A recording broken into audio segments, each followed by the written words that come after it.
You don't really know someone when they're calm, smiling, and getting everything they want. You know them when the world says no, and when no one is watching. That's when masks fall. That's when the truth shows up. We live in a world where appearances deceive, where words are carefully crafted, and smiles often hide secrets. But when you're building relationships, choosing leaders, or trying to protect your peace, surface impressions aren't enough. You must go deeper. Because character isn't revealed in comfort, it's exposed in pressure. You want to know who someone really is? Don't get distracted by their charm, their status, or how they make you feel on a good day. Instead, observe just 2 moments, 2 very specific situations, and you'll see everything you need to know.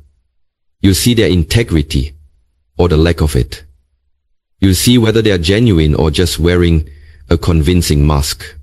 Number 1. Watch how they treat people who can do anything for them. If you truly want to understand who someone is at their core, past the charm, the polished words, and the carefully curated image, watch how they treat the people who have absolutely no power to benefit them, no status to elevate them, no favor to return, no influence to offer. Strip away the incentives, the rewards, the applause, and what you're left with is the purest form of human behavior. When a person interacts with someone they don't need, someone the world sees as beneath them or invisible, that's when their real values surface. It's easy to smile at your boss. Easy to flatter someone who might promote you. Easy to be kind to someone with money, status, or authority. But the moment they're faced with someone who can't advance their interests, someone who holds no leverage over them, that's the moment you see their heart. Do they speak with respect or condescension? Do they acknowledge them with dignity or ignore them completely? Because the waiter, the cleaner, the old man in the corner, the struggling mother at the checkout counter, these are not background extras in your life story. They are the test. The real test of character is not how we treat those above us or equal to us in perceived value, but how we act toward those who seem to offer nothing in return. And the truth is, those who walk past others without eye contact, those who speak rudely to service workers, those who mock the quiet ones or diminish the ones who aren't useful, they're revealing everything. They are telling on themselves. They are exposing an emptiness, a transactional mindset that says, if you can't serve me, you don't matter. But genuine character sees the sacred in everyone. It understands that a title doesn't measure a soul. The person cleaning your office late at night has a life, a family, a heart full of memories, battles you know nothing about. The young cashier scanning your groceries might be working 2 jobs to feed her siblings. The security guard holding open the door may have once been a soldier, a teacher, a dreamer. And even if they weren't, even if they are simply doing their best in silence, they deserve to be seen. They deserve kindness, not because of what they can do, but because of who they are. Human beings walking their own journey with pain and hope and dignity. You want to know a good leader, a trustworthy friend, a partner worth keeping? Watch how they act when the cameras are off, when there's no social gain to be made, when they're with someone society doesn't value. Because someone who only respects the powerful is not strong. They are insecure. They measure worth by status, not substance. They see relationships as ladders, not as sacred connections. On the other hand, someone who offers a warm word to the doorman, who shows patience to the elderly crossing the street, who thanks the janitor like they thank the CEO, that's someone who moves from heart, not ego. Because here's the truth. The way you treat people you think you don't need is the way you'd treat everyone if you thought you could get away with it. It's the default, the baseline. And if cruelty lives there, if arrogance lives there, if coldness or superiority lives there, believe it. That is who they are when the mask drops. You don't need years to know someone. Sometimes a single moment of how they treat a stranger says more than months of conversation. And this applies to you too. You want to build real strength? Practice respect that expects nothing in return. Train yourself to greet every soul with kindness, regardless of their title or their ability to offer you anything. Because the person who holds doors for others when no one's watching, who makes eye contact with the homeless, who says thank you to the person bagging their groceries, those are the people who carry real power, quiet power, unshakable power. Not the power to dominate others, but the power to uplift, to dignify, to honor what the world overlooks. And here's the paradox. The people who treat the least among us with love are usually the most emotionally wealthy, because they don't need to prove anything. They aren't addicted to hierarchy. They aren't chasing significance through belittling others. They are already full. Their cup overflows, so they pour freely. And those who are truly empty, they project superiority, treat others like objects, seek control, but they are not powerful. They are fragile. They need status like a crutch. So don't be fooled by loud confidence. Look at quiet consistency. Look at how they treat the silent, the weak, the unseen. That's where real nobility lives. That's where legacy begins. Because long after people forget your achievements or your image, they will remember how you made them feel. And the people with the least to offer are often the ones who remember the most. A kind word to a stranger may echo for years. A moment of respect may save a soul you never knew was struggling. And if you want a better world, that's where it starts. Not with policies or speeches, but with how we treat each other in the smallest, most unglamorous moments. So watch closely and choose wisely. Because the ones who honor the invisible, those are the ones who can be trusted with the visible. The ones who show up with kindness for the quiet, those are the ones worthy of leadership, friendship, and love. This is the standard. This is the lesson. This is the truth. Number 2, watch how they act when things don't go their way. If you really want to know who someone is, not who they pretend to be, not who they try to convince you they are, but who they are when everything is stripped away, then don't watch them when everything is going right. When the plan is working, when the applause is loud and the lights are on, when life is unfolding just the way they hoped, watch them when they're told no. Watch them when they face resistance. Watch them when they are denied, when they are insulted, ignored, overlooked, criticized, or forced to wait. Watch how they carry themselves when the world doesn't cooperate with their timeline. Watch what happens when they fail. Because pressure doesn't just expose character, it reveals the foundation of who a person really is. Some people carry a calm demeanor, but it's only skin deep, and the moment they're challenged or uncomfortable, they erupt. They blame, they manipulate, or they collapse into self-pity. Others carry an image of humility and kindness, but only when life gives them what they want. Take it away, delay it, block it, and you'll see what's really underneath that image. And this is the uncomfortable truth. A person's reaction to adversity is a mirror to their soul. Do they grow bitter or better? Do they seek revenge or resolution? Do they turn to learning or lash out in blame? Some people appear spiritual or composed until their ego is bruised. Others appear generous until they don't get the recognition they expected. Some seem calm until they feel misunderstood, and then their pride lashes out like a wild flame. You see, struggle reveals the ego's grip, and for many, that grip is ironclad. But for a few, difficulty becomes refinement. It softens them, not hardens them. It expands their grace, not their grudge. So when you are trying to understand someone, especially someone you may build with, love, trust, or follow, don't just ask how they treat others. Ask how they respond when life doesn't go their way, because that's when character either fractures or reveals its strength. Do they curse the process or trust it? Do they spiral or stand firm? Do they run away or rise slowly, with integrity still intact?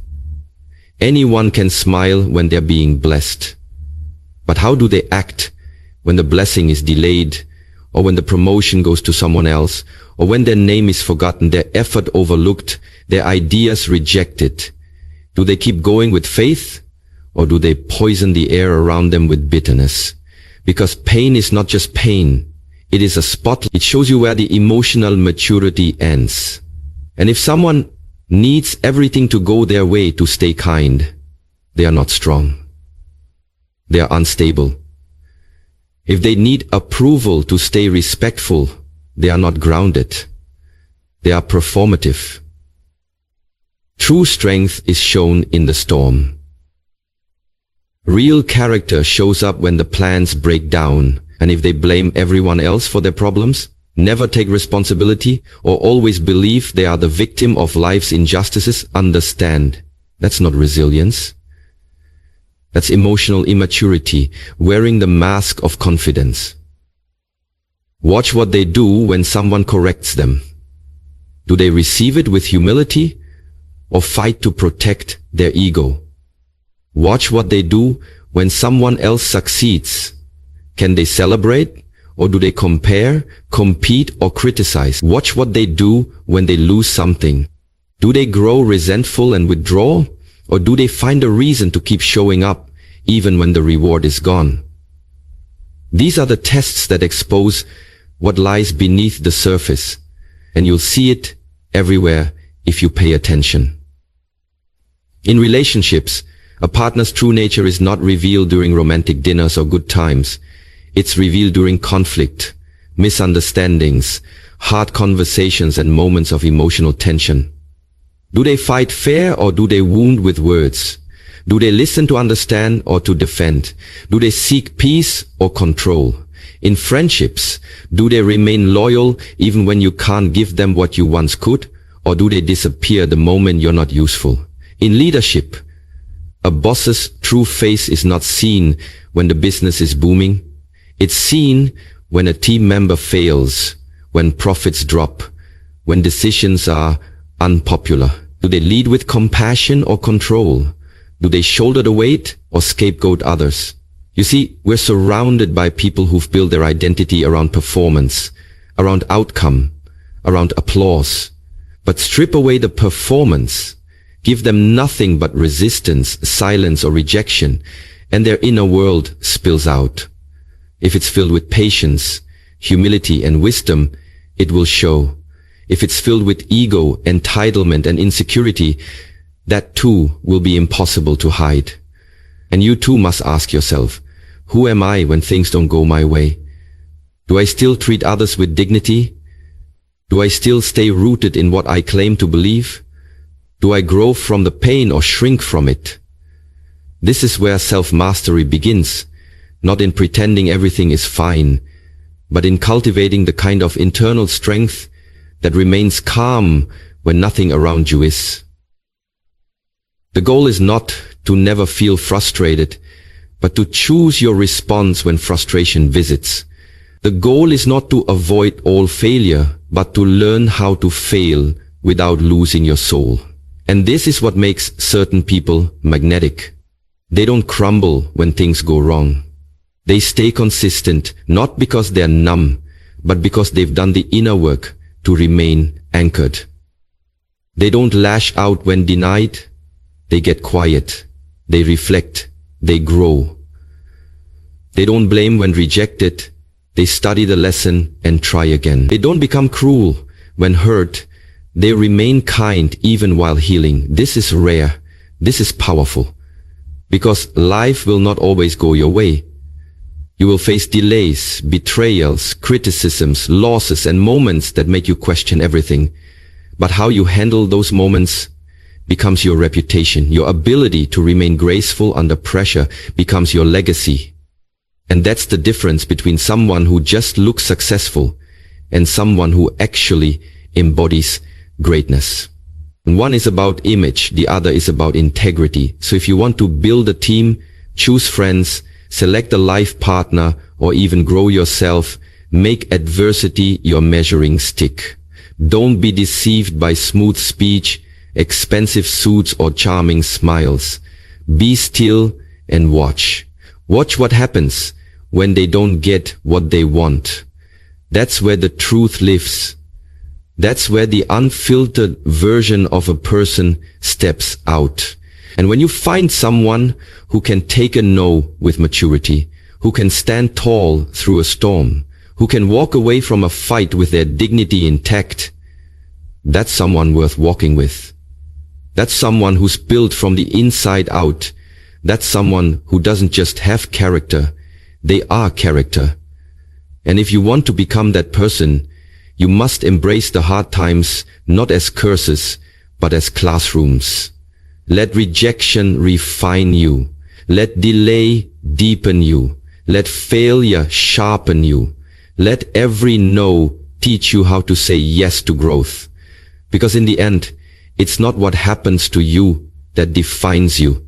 It's what you do with what happens. That's where the power is. That's where the truth is.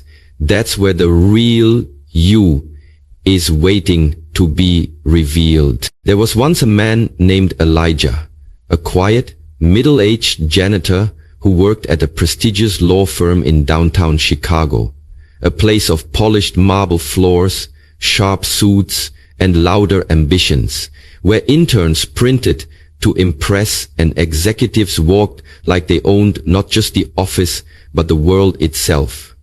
And Elijah, always in his dark blue uniform, carrying a mop in one hand and peace in the other, was barely noticed by most.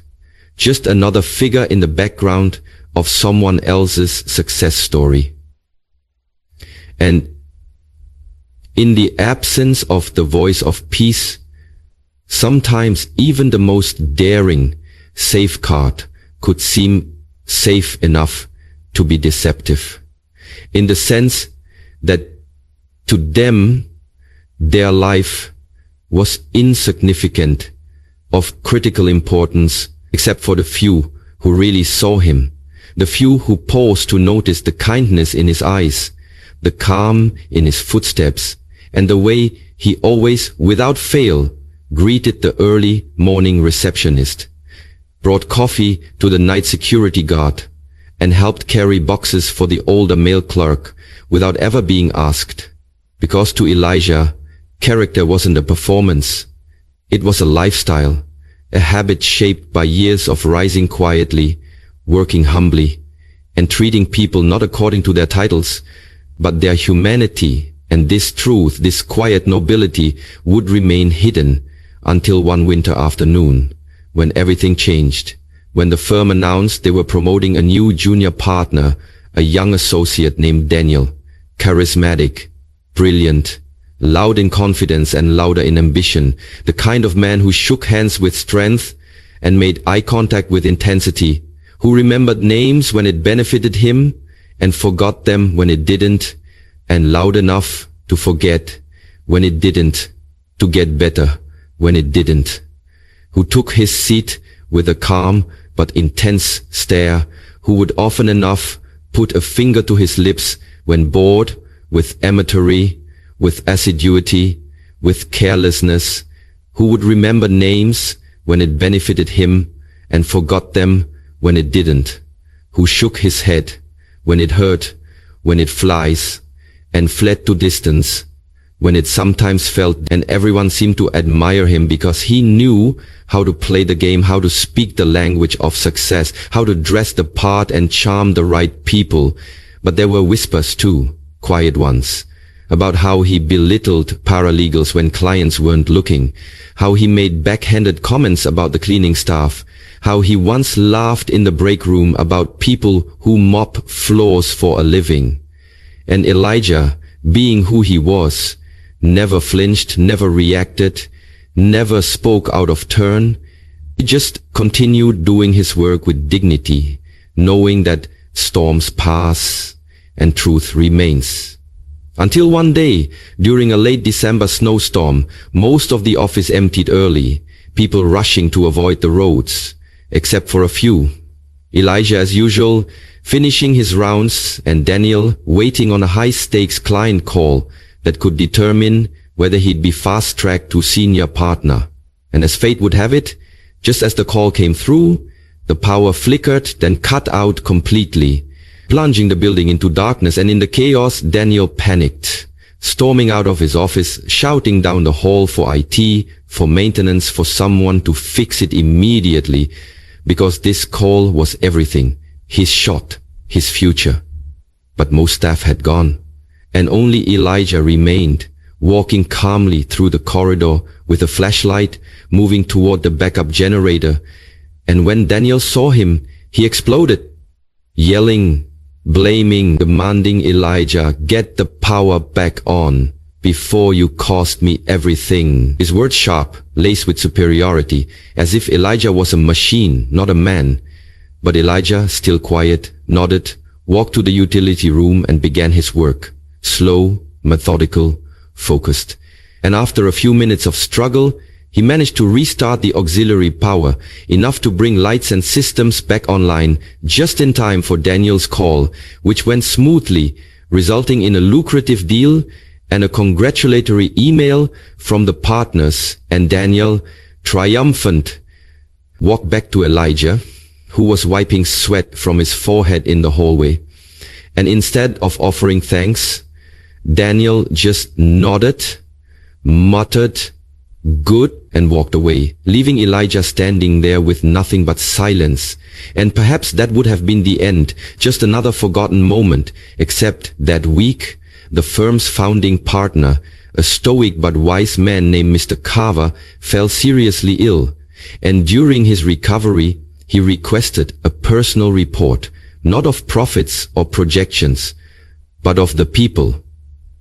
"I want to know who they really are," he told his assistant, and she, having worked closely with everyone, compiled stories, observations, and interviews, and in doing so, stumbled upon a thread of small but powerful testimonies about Elijah, the man who stayed late when others went home, who helped interns find missing folders without complaint, who comforted a crying employee in the elevator without asking why, who once covered for a sick front desk worker by quietly answering phones with a gentle voice. And about Daniel, who once covered for a sick front desk worker by quietly answering phones with a gentle voice. And about Daniel, too, how he once threatened a temp over a typo, how he dismissed a single mother's suggestion in a meeting, how he treated staff like furniture unless they had something he wanted. And the report landed on Mr. Carver's desk the day before finalizing promotions, and after reading it, he called a meeting, not with Daniel but with Elijah.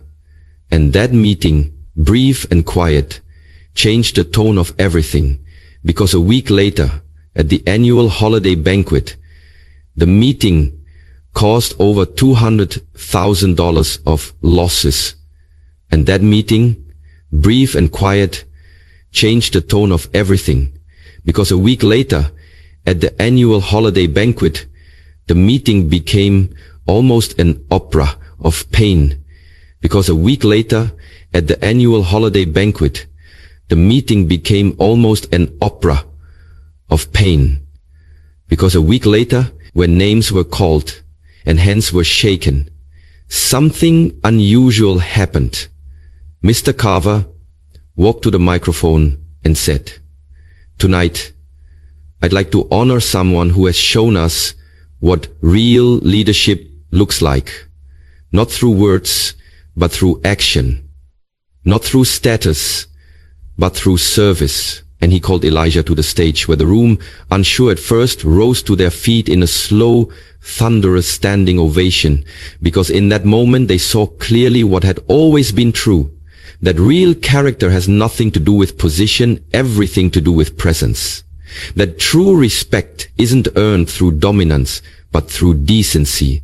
And as Elijah stood there, stunned, his hands trembling, Mr. Carver smiled and said, "The strength of a team is measured not just by its stars, but by its soul. Elijah, you are the soul of this place." And the crowd, once blind to his light, saw it fully now. And as Daniel watched from his seat, eyes fixed, a lump in his throat, he realized the truth he had missed all along, that how you treat the ones you think don't matter reveals everything about whether you truly do. And from that day, everything changed. Elijah was offered a new role as employee advisor, helping build culture and training new hires on empathy and emotional leadership.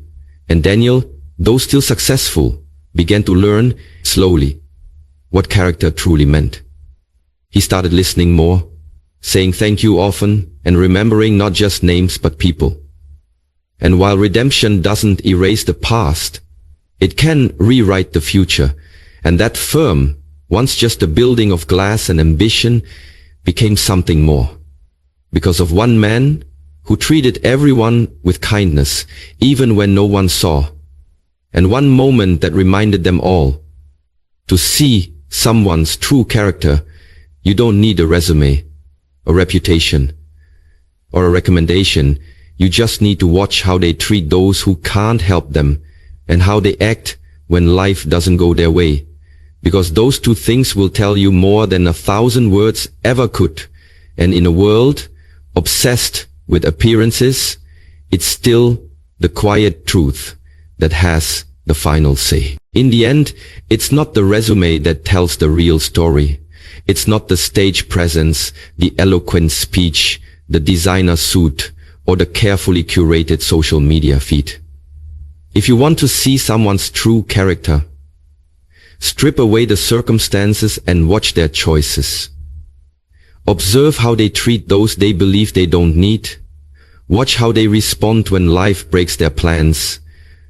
These are the two mirrors of the soul, because when there's no spotlight and no reward, that's when a person's essence rises to the surface. When the road gets hard and the ego is tested, you see what they're really made of. Let this be your compass. Be the person who honors others, not for their usefulness, but for their humanity. Speak with respect, not because someone can do something for you, but because kindness is who you are. And when adversity hits, when life denies you, delays you, or disappoints you, don't let bitterness become your story. Let patience, humility, and wisdom define your reaction. Stay graceful when it's hardest. That is strength. Choose to be rooted, not reactive. Choose to be gentle when you could be harsh. Choose to stand in integrity when shortcuts whisper your name. The world is watching, but more importantly, your soul is watching. The version of you 5 years from now will either thank you or regret the character you shaped in private moments. Surround yourself with people who show consistency in discomfort, who remain kind in power and loyal when you're no longer useful to them. Build relationships on the foundation of how people are when life doesn't cater to them. Because that's where truth lives. That's where wisdom lives. That's where God speaks the loudest. Through the behavior no one thinks is being watched. So hold this truth close. The greatest form of power is not control. It is emotional discipline. The highest form of success is not applause. It is integrity. And the most valuable thing a person can build is not wealth or fame. It is unshakable character. Now let us pray together, O Creator of hearts and Revealer of truth. Today we ask for more than clarity. We ask for character. Give us eyes to see beyond appearances, to discern spirit over speech, and wisdom to walk with those who live with humility when no one is watching. Teach us to honor the unseen, to uplift the overlooked, to treat every soul with the same love we hope to receive. When success tempts our pride, root us in humility. When disappointment knocks, ground us in grace. Help us become people who do not change with status, who are consistent in storms and compassionate in power. When tested, may we not break into bitterness, but rise into wisdom. When praised, may we not forget where we came from. Bless our minds with awareness, our mouths with gentleness, our hands with generosity, and our hearts with courage to act with integrity in every moment. Let us leave this day not just inspired, but transformed, not just informed, but aligned, not just moved, but awakened to the truth that character is the crown we wear in silence. And it is in the smallest, unseen choices where the greatest lives are built. Amen.